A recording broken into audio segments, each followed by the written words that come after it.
नमस्कार दोस्तों, मेरा नाम है सोनू सिंह और आप देख रहे हैं सोनू सिंह पीपीटी वाले। आज की इस वीडियो में हम डिस्कस करने वाले हैं क्या होता है परसेप्शन और क्या होता है परसेप्शन का प्रोसेस। और परसेप्शन के ऊपर ये सेकंड वीडियो है। अगर आपने पहली वाली वीडियो नहीं देखी है तो लिंक डिस्क्रिप्शन में होगा। पहले की 2 वीडियोस हैं, आप उनमें से कोई भी एक वीडियो देख सकते हो। और उस वीडियो में हमने डिस्कस किया था क्या होता है परसेप्शन और क्या इसके कुछ फैक्टर्स होते हैं जो परसेप्शन को अफेक्ट कर सकते हैं या इन्फ्लुएंस कर सकते हैं, और क्या जो परसेप्शन है उसमें कॉमन एरर्स हो सकते हैं। ठीक है, ये तीनों जो टॉपिक है ना, परसेप्शन, इसके कॉमन एरर्स, इसके फैक्टर्स और इसका जो प्रोसेस है, ये तीनों बहुत ही ज़्यादा इंपॉर्टेंट टॉपिक है। हर बार एग्जाम में देखे जाते हैं। अगर आपके सिलेबस में परसेप्शन टॉपिक है तो इन तीनों चीज़ों को मत छोड़ देना। ठीक है, इन तीनों चीज़ों को कर लोगे तो आप एक कॉन्फिडेंट फील करोगे कि हाँ कुछ तो लिख के आ ही जाओगे अगर इससे रिलेटेड कोई क्वेश्चन आया तो इस पूरी वीडियो में हम डिस्कस करेंगे क्या होता है परसेप्शन, क्या होता है परसेप्चुअल प्रोसेस, कि किस प्रक्रिया से परसेप्शन बनाया जाता है। ठीक है, तो लास्ट देखना आप इस वीडियो को ताकि आप इस टॉपिक को अच्छे से समझ पाओ। ठीक है, तो स्टार्ट करते हैं परसेप्शन से। दोबारा से मीनिंग डिस्कस करेंगे एक बार और कि परसेप्शन होता क्या है। अब भाई परसेप्शन को बोला जा सकता है कि किसी चीज को नोटिस करना या किसी चीज को समझना। अगर आपके सामने कुछ चीज हो रही है, अगर आप उसको नोटिस कर रहे हो या उसको समझ रहे हो तो वो परसेप्शन हो सकता है। या ऐसा कह सकते हो a particular way of looking या अंडरस्टैंडिंग समथिंग, किसी चीज को देखने का एक अलग नजरिया बनाना, या आप अपने नजरिए से किसी चीज को देख रहे हो, उसके बारे में कुछ चीज सोच रहे हो तो वो आप परसेप्शन बना रहे हो। या अपना एक ओपिनियन देना भी परसेप्शन ही होता है। किसी चीज को आपने देखा, समझा, फिर अपना एक ओपिनियन दिया कि हाँ भाई मेरे को तो ये लगता है दैट मीन्स आप परसीव कर रहे हो उस चीज को, आपको वो परसेप्शन है आपका वो। ठीक है, तो ये तो होता है परसेप्शन। लिखने वाली डेफिनेशन में इस वीडियो में डिस्कस नहीं करूंगा, वो पिछली वाली वीडियो में थी, आप जाके वहां से नोट्स बना सकते हो। वैसे जो भी ये नोट्स है मेरे, ये मैं डिस्क्रिप्शन में भी दे दूंगा, एक गूगल ड्राइव के नोट्स होंगे, तो आप वहां से भी जाके डाउनलोड कर सकते हो ताकि जो भी मैं बोल रहा हूँ वो आप रिलेट कर पाओ। ठीक है, अब स्टार्ट करते हैं परसेप्चुअल प्रोसेस क्या होती है। परसेप्चुअल प्रोसेस में सबसे पहले होता है रिसीविंग स्टिमुलाई। अभी कंफ्यूज नहीं होना है, ठीक है, मैं डिस्कस करूंगा जब बताऊंगा। सबसे पहला स्टेप होता है रिसीविंग स्टिमुलाई, उसके बाद होता है सिलेक्शन, उसके बाद होता है ऑर्गेनाइजिंग, उसके बाद होता है इंटरप्रेटिंग, उसके बाद होता है आउटपुट्स बोल सकते हो, परसेप्चुअल आउटपुट्स बोल सकते हो, एक्शंस बोल सकते हो। जो भी परसेप्चुअल जो प्रोसेस खत्म होती है ना, जो उसका लास्ट स्टेप होता है वो ये होता है। ठीक है, तो सबसे पहले डिस्कस करते हैं क्या होता है रिसीविंग स्टिमुलाई। अब ये तो सबको पता है कि 5 सेंसेस होते हैं जिससे आप इंफॉर्मेशन ले सकते हो एनवायरनमेंट से। तो अगर उन 5 सेंसेस से आप स्टिमुलाई का मतलब इंफॉर्मेशन आप मान सकते हो। ठीक है, तो 5 सेंसेस होते हैं जिससे आप इंफॉर्मेशन ले सकते हो: टेस्ट, स्मेल, टच, साइट और साउंड। ठीक है, तो इन 5 सेंसेस के जरिए जो भी इंफॉर्मेशन आपको मिल रही है एनवायरनमेंट से, जो भी आप सेंसेशंस हो रही हैं आपके अंदर, इन 5 सेंसेस की वजह से उसको बोल देंगे रिसीविंग। जो आप इंफॉर्मेशन ले रहे हो एनवायरनमेंट से, रिसीविंग स्टिमुलाई। ठीक है, तो परसेप्चुअल प्रोसेस स्टार्ट हो जाती है जब आप एनवायरनमेंट में कुछ भी चीज रिसीव करते हो, कुछ भी चीज टच करते हो, कुछ भी चीज स्मेल करते हो, कुछ भी चीज टेस्ट करते हो, कुछ भी चीज सुनते हो या कुछ भी चीज देखते हो। ठीक है, तो ये तो हो गया रिसीविंग स्टिमुलाई।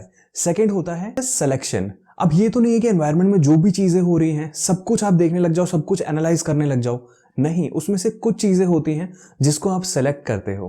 ठीक है, ये ऑटोमेटिक प्रोसेस होती है। आप सोचते नहीं हो कि हाँ भाई अभी एनवायरनमेंट में ये हो रहा है, अभी मैं ये सेलेक्ट कर रहा हूँ। ये ऑटोमेटिकली होता है। अगर आपके सामने कुछ भी, जैसे मान लो कि आप जा रहे हो, आपको रास्ते में कोई गाड़ी दिख गई और सेम गाड़ी, एकदम सेम कलर आपके पास है पहले से, तो आप उस गाड़ी को देख के सोचने नहीं लग जाओ कि हाँ भाई ऐसी गाड़ी है मेरे पास। तो वो चीज क्या है, उस टाइम पे आप सिलेक्शन कर रहे हो। आपके पास स्टिमुलाई तो बहुत सारे हैं, बहुत सारी गाड़ियां हैं रोड पे, लेकिन पर्टिकुलर उसी गाड़ी को देख के आप कुछ ना कुछ सोच रहे हो, तो वो सिलेक्शन कर रहे हो आप वहां पे। ठीक है, तो कहा जाता है कि जो वर्ल्ड है ना, इसमें बहुत सारी इंफॉर्मेशन है, बहुत सारे स्टिमुलाई हैं। ठीक है, लेकिन हम सारे स्टिमुलाई को, हमारा ब्रेन उसको सेलेक्ट नहीं कर सकता है। हमारे सामने बहुत सारी चीजें चल रही होती हैं एक टाइम पे, लेकिन हम कुछ ही चीजों पे ध्यान दे पाते हैं। उसका मतलब हम सिलेक्शन कर पाते हैं कुछ ही चीजों का। और ये चीजें 2 चीजों पे डिपेंड कर सकती हैं। या तो वो एक्सटर्नल हो सकती हैं, जो भी बाहर चल रहा है वो सब हो सकता है, और जो हमारे अंदर चल रहा है चीजें वो भी हो सकती हैं। ठीक है, इनर फैक्टर्स भी हो सकते हैं, इंटरनल फैक्टर्स जिसे बोल सकते हो। जो परसीवर है, जैसे मैं किसी चीज को परसीव कर रहा हूं तो मैं परसीवर हूं। अगर मेरे अंदर कुछ कैरेक्टरिस्टिक्स ऐसी हैं जो मेरे को उस पर्टिकुलर टारगेट को परसीव करने के लिए उत्तेजित कर रही हैं, तो मेरे इनर फैक्टर्स की वजह से वो हो रहा है। एक्सटर्नल फैक्टर्स की ऐसे हैं, जैसे मैंने कार वाला एग्जांपल दिया था, वो एक्सटर्नल फैक्टर है कि आपके पास सेम कार है तो ठीक है, आपने उसको परसीव किया। ऑलराइट, तो ये होता है सिलेक्शन करना। आपको स्टिमुलाई मिल गया फर्स्ट स्टेप में, उसके बाद आपने सेलेक्ट कर लिया कि हाँ भाई ये स्टिमुलाई है, मतलब ये ऑटोमेटिक चल रही है प्रोसेस, मैं फिर से बता रहा हूँ, ठीक है। आप ये जब करते हो तो आप सोचते नहीं हो कि हाँ भाई मैं इस टाइम पे ये कर रहा हूँ, ये ऑटोमेटिकली हो रही होती है। आपके सामने बहुत सारी चीज़ें, आपने कुछ चीज़ें उसमें से देखी, कुछ चीज़ें समझने की कोशिश करी, उसके बाद आप करोगे ऑर्गेनाइज, ठीक है। जब मैं बोल रहा हूँ ना समझने की कोशिश करिए, दैट मीन्स आप ऑर्गेनाइज कर रहे हो। वहाँ पे ऑर्गेनाइज क्यों किया जाता है? ऑर्गेनाइज इसलिए किया जाता है ताकि उसके कुछ सेंस बन सके। जो भी हम चीज़ देख रहे हैं, ऐसा तो है नहीं सब कुछ की सेंस बन जाएगी। हम जो भी चीज़ देख रहे हैं, जो भी चीज़ हम सेलेक्ट कर रहे हैं, उसके बाद ऑर्गेनाइज कर रहे हैं ताकि उसकी हम सेंस एक दिमाग में बना सके कि हाँ भाई क्या देख रहे हैं हम, या क्या टेस्ट कर रहे हैं, या क्या टच कर रहे हैं, या क्या सुन रहे हैं, या जो भी समझ रहे हो ना। तो उसका एक सेंस बनाने के लिए हम ऑर्गेनाइजिंग करते हैं। ऑर्गेनाइजिंग 3 तरीकों से की जा सकती है: proximity, similarity and difference. Proximity मतलब कितनी क्लोज रखी हुई हैं चीजें। आपके सामने मान लो कि 500 कारें हैं, 500 कारें नहीं यार, आपके सामने बहुत सारा एक लोगों का झुंड जा रहा है, तो आप कुछ ना कुछ उसके बारे में परसेप्शन बनाओगे कि हाँ भाई कुछ आंदोलन चल रहा होगा, या कुछ लड़ाई हुई होगी, या कुछ भी चीजें हैं। तो कितनी निकट हैं वो चीजें, उनके ऊपर बना सकते हो। उसके बाद सिमिलैरिटी, कि दो चीजें आपस में कैसे सिमिलर हैं। जैसे मैंने कार वाला एग्जांपल दिया था, कार वाले एग्जांपल में आपकी कार और उसकी कार सिमिलर थी ना, एग्जैक्ट सेम तो नहीं है, सिमिलर कार है, इसलिए आप उसके लिए क्या कर रहे हो, परसेप्शन बना रहे हो। तो एक मीनिंगफुल चीज आप उसके ऊपर से निकाल रहे हो, कि जो भी हम चीज देख रहे हैं वो एक उसका मीनिंग निकाल रहे हो, ठीक है। उसके बाद डिफरेंस, अगर दो चीजें आपस में डिफरेंस है तभी भी आप उसका मीनिंग निकाल सकते हो। हाँ भाई ये चीज है, ये चीज है, ये दोनों आपस में डिफरेंस है, ठीक है, डिफरेंट है मान लो। जैसे कि मान लो आप परसेप्शन बनाते हो कलर्स के लिए, जैसे मेरी जैकेट का कलर है, ये वाला कलर और ये वाला कलर डिफरेंट है, तो डिफरेंट है इसलिए भी आप उसका परसेप्शन बना सकते हो, ठीक है। तो ये 3 चीजें होती हैं जो आपके ऑर्गेनाइजिंग को इफेक्ट कर सकती हैं।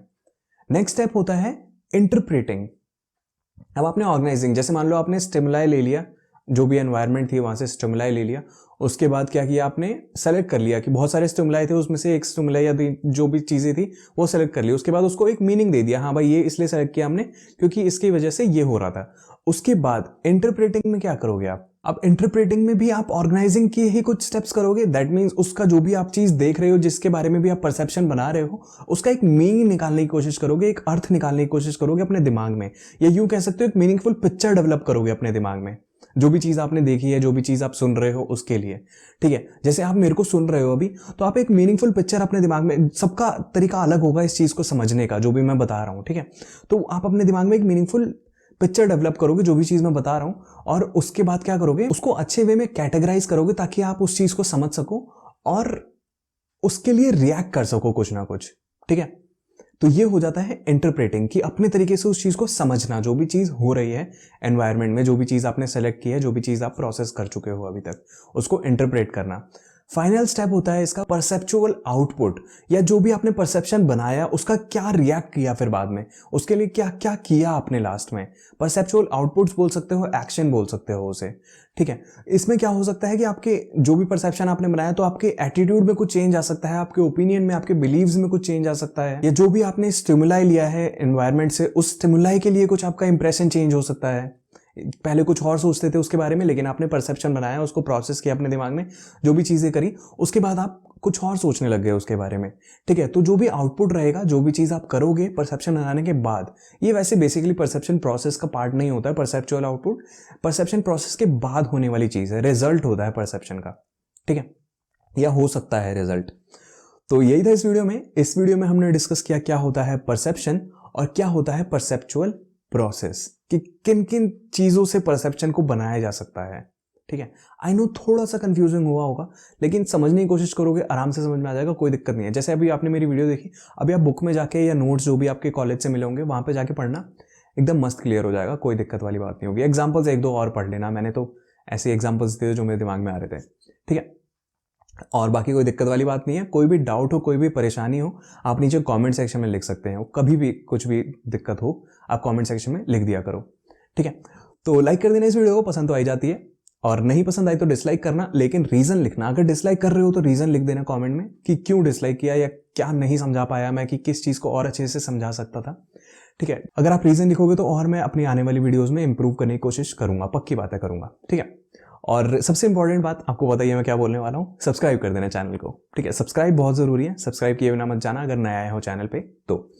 तो मिलते हैं आपसे नेक्स्ट वीडियो में, तब तक के लिए good bye, take care, have a nice day.